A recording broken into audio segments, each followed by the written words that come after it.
I was asked what kind of a path of cultivation a person needs to practice to become psychic enough to communicate with the spirit world and or to see spirits of various kinds.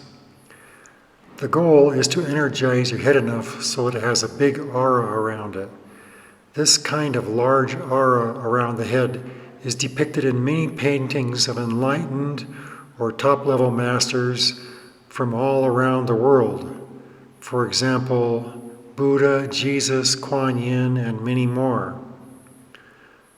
The question is, what do you need to do to get a big aura around your head? The answer is simple, really. You must have a lot of energy in your head in order to have a big aura around your head. To go along with this, I need to mention that few people have the right stuff for it. Many people can hardly handle real life. And handling the spirit realm, which makes a person's world much bigger, more interesting, educational, scary, and dangerous, is even harder to handle. It's particularly dangerous to those who are not well grounded and too emotional. Along with this, it needs to be mentioned that every gift comes with an equal measure of burden, and getting involved with the spirit realm can be a big burden. To build energy in your head, of course, requires cultivation meditation exercises which focus on your head. The most universally used exercise which does this is Zen-style meditation, which comes to us from the Zen Tien tradition, which is an offspring of Taoist practices. The problem with Zen is that energy-wise, it is a very low-power technique and it can take a long time, many decades or lifetimes. That's not all bad because a slow path is better suited for most people. The most important aspect of the Zen posture is the hand position, not the leg position.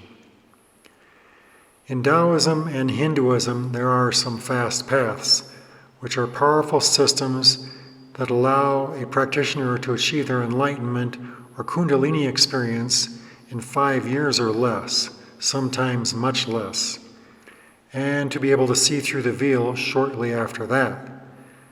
These kinds of paths are always hidden. The powerful methods they use are hidden, and in fact, many people do not even know that such paths exist. There is a good reason they are hidden. It's because they are paths of power. Not only do they make a person psychic, but they give people the ability to control others with psychic abilities. There is a certain sequence of levels that a person needs to go through in order to make the process as fast as possible. And the true fast paths appear to be similar whether they are Taoist or Hindu. For example, the yoga used by Babaji Nagaraj to become an immortal, which is a Hindu Indian system, is similar to my Tien Shan Kung system, which is Taoist. This similarity is no doubt due to the common sense of requirements or processes that must be used to achieve the goal of having a big aura around your head in as little time as possible. Note that the yoga which Babaji offered to the public, Kriya Yoga, is not the kind of method he used for himself to become an enlightened immortal. Rather, it is what he recommends for the multitudes. To start off with, the system must include some very good strength, stamina, and endurance training, because these things are essential in order to make good progress in chi power cultivation.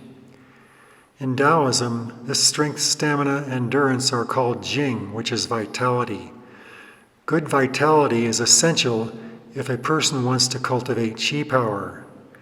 This building of vitality is constant, it never ends, because it is like the fuel that needs to supply the chi motor, and it is one of the reasons that people can go so much further if they start young. On top of that, the energy work needs to go through certain stages in order to generate the fastest and most efficient progress. The first step is to make the practitioner's hands powerful with chi. The student needs to build a big aura around their hands first, and when this is achieved, they will be able to project energy from their hands, which others will feel as heat or vibration. The student then becomes able to sense with their hands the energy in people and objects, sometimes from a considerable distance. In other words, your hands become kind of like radar antennas for sending and receiving energy. There are many specific Qigong exercises for increasing Qi power in the hands. The reason that we build Qi power in our hands first is because then the hands become much more effective tools for building Qi power in our bodies. Having powerful hands makes the Qigong moving exercises much more effective than if someone with wimpy or no hand energy were to do the same movements. It makes a world of difference. So the second tier is to build a lot of Qi power in your body, to make the aura around your body big and bright. This building of Qi power in the body takes a few years, and it goes hand in hand with building Qi power in your hands. And the exercises for vitality, in fact, all these things are done at the same time.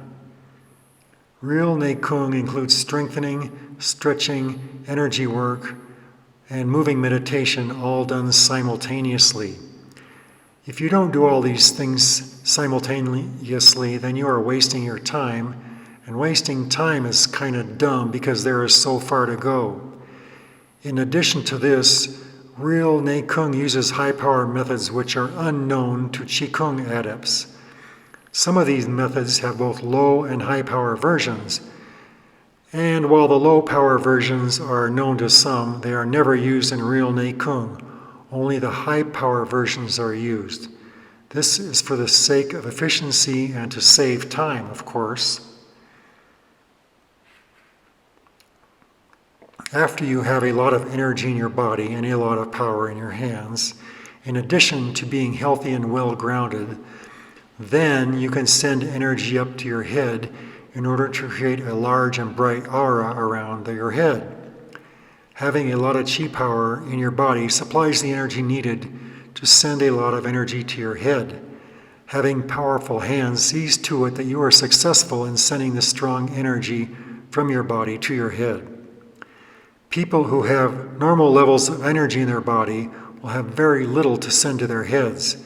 If they do not have powerful hands, then the hands are but weak tools to use to send any energy to their heads. Therefore, those paths that focus on the heads first without doing the groundwork are either slow, ineffective paths or a joke. Take your pick.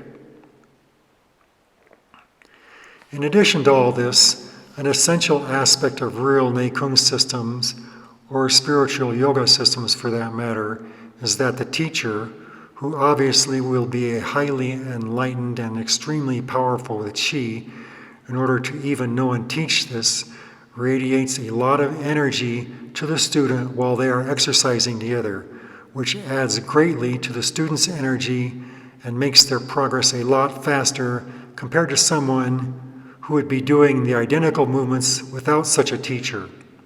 Also, each week during the sitting meditation, which is after the moving exercises, the teacher does more energy work on the student, giving them even more energy in addition to manipulating their energy, akin to energy healing, to get the results they want, sometimes called psychic brain surgery.